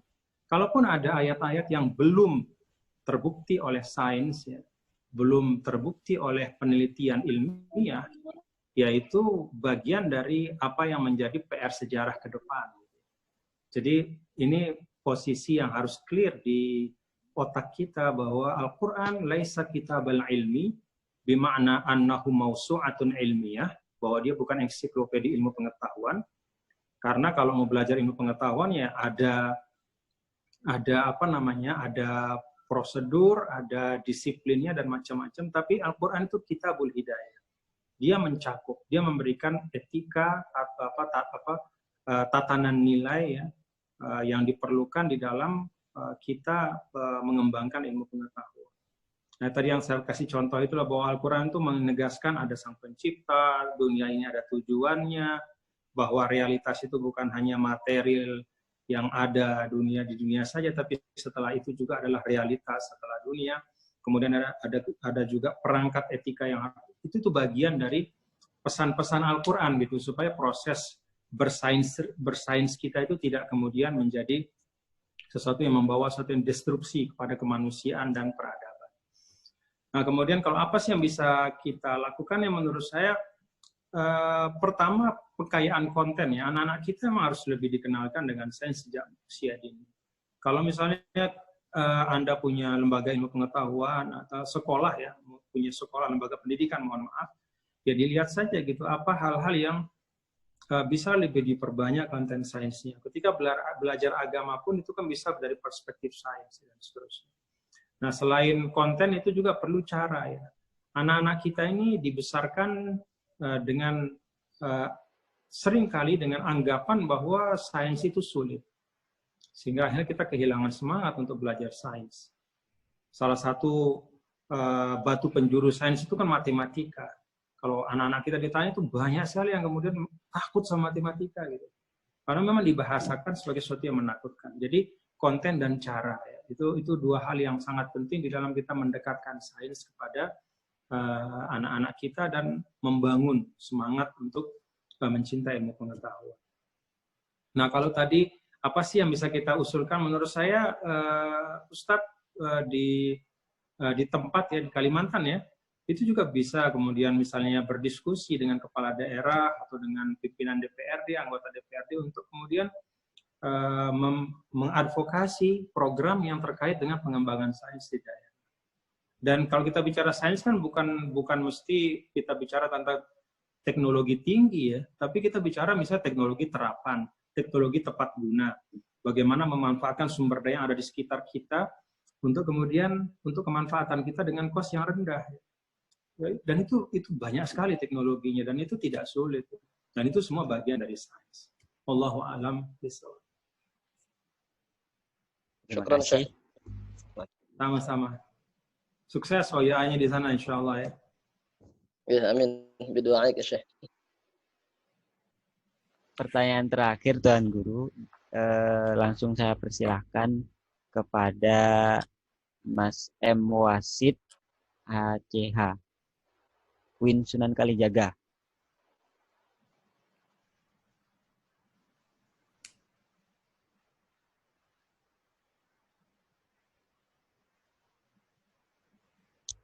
Halo, Mas Wasid. Apa nggak ada? Putus sekali ya. Kalau gitu saya cari yang lain sih.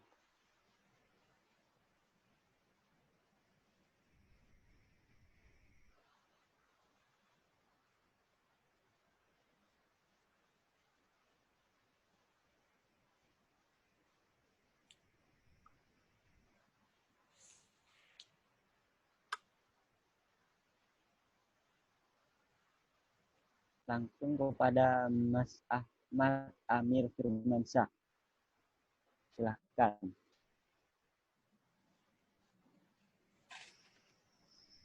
Okay. Bismillahirrahmanirrahim. Assalamualaikum warahmatullahi wabarakatuh. Waalaikumsalam warahmatullahi wabarakatuh.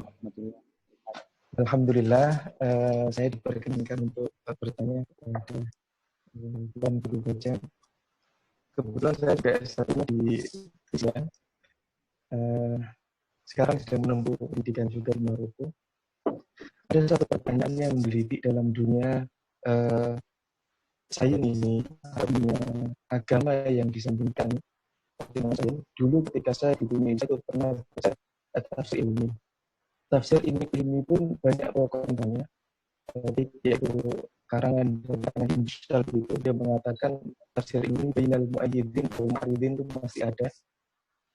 Tapi sekarang saya sedang ingin kurang setuju bahwa linearitas di Indonesia itu sangat dibutuhkan. Contoh saja, dalam bidang syariah, lulusan anak syariah itu masih dibagi-bagi menjadi banyak sekali ilmu pengetahuan atau jurusan khusus.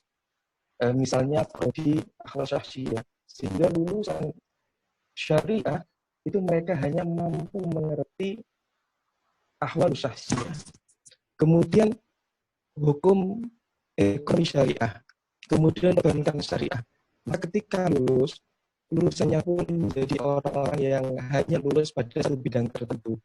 Nah, ketika di Indonesia di Zituna dulu itu, ketika kita masuk Fakultas Usuluddin, maka semuanya dipelajari, baik itu paling tidak itu juga pengenalan untuk kita mahasiswa asing. Misalnya Usuluddin itu tafsir ada, hadis ada, kemudian filsafat ada, dan yang lain-lain ada. Sehingga otomatis kita bisa mengerti, paling tidak tahu mengenai satu keilmuan tertentu yang mungkin belum pernah kita pelajari. Berbeda dengan di Indonesia hari ini. Mungkin bisa dipercepat, Mas Ahmad Amir. Mohon maaf. Jadi linearitasnya yang seperti itu. Nah, kemudian di Indonesia juga dalam konteks usul fikih kita mengenal dengan ijtihad jama'i atau ijtihad fardhi misalnya. Kalau kita tidak mau melakukan sesuatu hal tertentu, maka kemudian kita bisa jama'i. Mungkin yang ahli kedokteran dengan ahli agama, kemudian yang ahli kitab dipelajari menjadi satu, sehingga menjadi satu kesimpulan bahwa pandemi seperti ini, virus ini seperti ini, apakah disamakan dengan tahun dan sebagainya. Nah, yang saya ingin tanyakan, saya ingin tahu pendapatnya Tuan Guru mengenai linearitas di Indonesia ini. Bagaimana tentang lulusan yang hanya mampu untuk menguasai satu bidang tertentu atau al-ahliyah itu penting apa tidak, atau diperkenalkan juga dengan ilmu pengetahuan yang lain seperti sains dan lain sebagainya. Terima kasih. Assalamualaikum warahmatullahi wabarakatuh. Waalaikumsalam warahmatullahi wabarakatuh. Ya, kalau spesialisasi ya, taksim al-funun ya, wal ulum itu kan memang tuntutan zaman. Karena memang setiap ilmu itu semakin lama kan semakin kompleks ya. Apalagi itu ilmu-ilmu sosial dan termasuk juga ilmu pasti ya, ilmu alam ya, sains alam. Termasuk juga misalnya untuk sebagian jurusan-jurusan ilmu-ilmu agama. Kalau menurut saya sih permasalahannya bukan di penjurusan ya, tetapi bagaimana kita memaknakan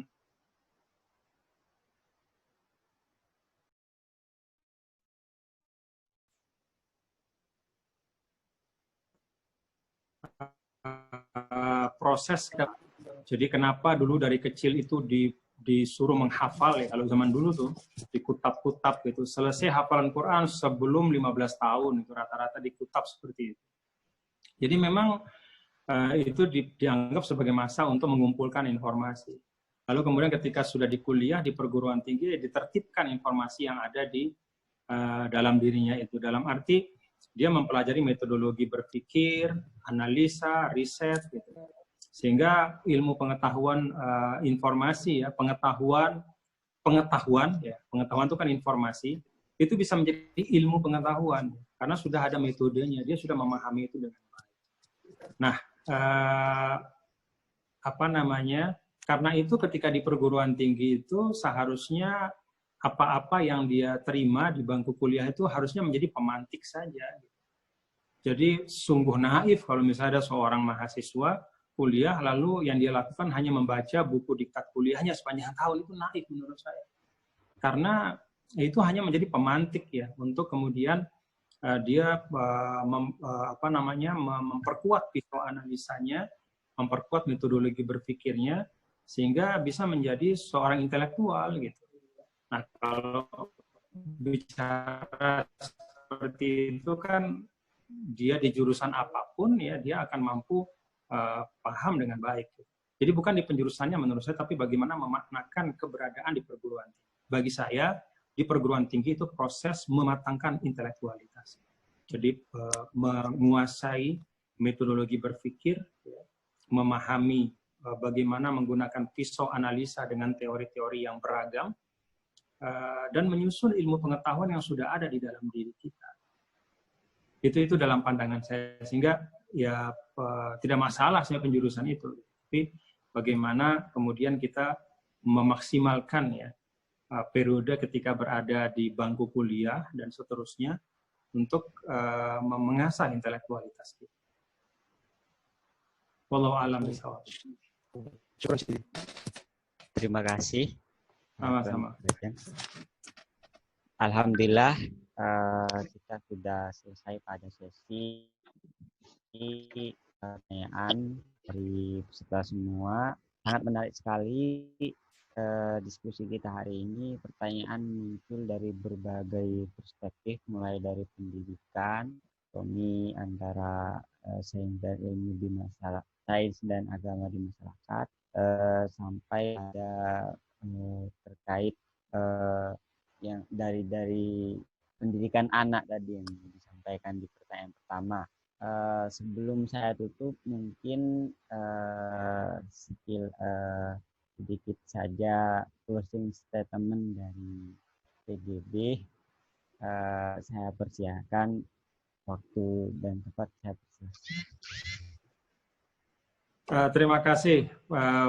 Kalau boleh closing statement, saya hanya ingin menyampaikan bahwa baik peminat ilmu agama, termasuk katakanlah agamawan, ahli ilmu agama, harus punya kerendahan hati. Ya. Sebagaimana di sisi yang lain juga para saintis juga harus punya kerendahan hati untuk mengakui bahwa masing-masing memiliki wilayah kompetensi yang bisa saling melengkapi. Jadi ketika isunya adalah isu sains, ya, isu yang terkait dengan sains, maka ahli-ahli ilmu pengetahuan lah, para saintis lah menjadi garis depan. Lalu kemudian para agamawan juga melaksanakan fungsi yang memang dibutuhkan. Seperti misalnya kasus ketika kita pandemi sekarang. Siapa yang paling kompeten untuk bicara tentang pandemi? Ya tentu secara teknis adalah para saintis, ahli virologi, ahli virus, dan ya para ahli itu. Lalu di mana peran agama, para agamawan? Ya para agamawan ya tetap berperan untuk menjaga optimisme masyarakat, ya mempreventif, mencegah agar jangan sampai di tengah pandemi ini kemudian masyarakat kehilangan hak, memberikan tuntunan keagamaan. Tapi jangan kemudian berdiri di garis depan, tidak menyampaikan tentang tuntunan keagamaan, tapi justru menyampaikan hal-hal yang bukan wilayahnya. Apalagi kemudian menafikan ya, sesuatu yang merupakan kebenaran sains yang sudah diketahui oleh orang banyak. Saya pikir seperti itu ya. Pentingnya kita masing-masing rendah hati dan mengakui ya kompetensi serta wilayah dari orang lain, dan kita menunaikan tugas kita, tanggung jawab kita ya tentu dalam wilayah dan dalam ruang yang memang kita bisa menyampaikan hal-hal yang kita ketahui dengan baik.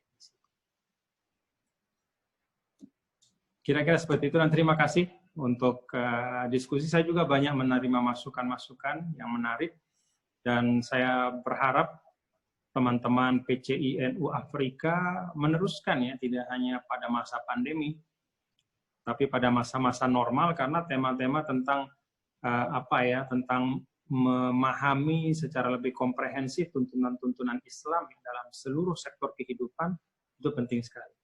Penting sekali. Terima kasih. Mohon maaf kalau ada kekurangan, kehilafan. Assalamualaikum warahmatullahi wabarakatuh. Waalaikumsalam warahmatullahi wabarakatuh. Alhamdulillahirabbil alamin. Diskusi kita benar di acara perdana sore hari ini telah berjalan sukses dan lancar. Kesimpulannya mungkin bahwa sudah jelas di mata kita semua bahwa hubungan antara Islam dan sains itu sangat berjalan. Tinggal bagaimana implementasi dan kemudian aktualisasi itu bisa kita teruskan dan kita upayakan demi kebangkitan umat Islam menghadapi tantangan zaman.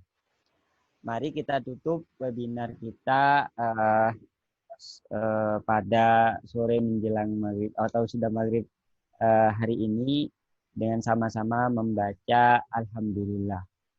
Alhamdulillah. Kurang lebihnya dari saya sebagai moderator mohon maaf. Wabillahi taufiq wal hidayah.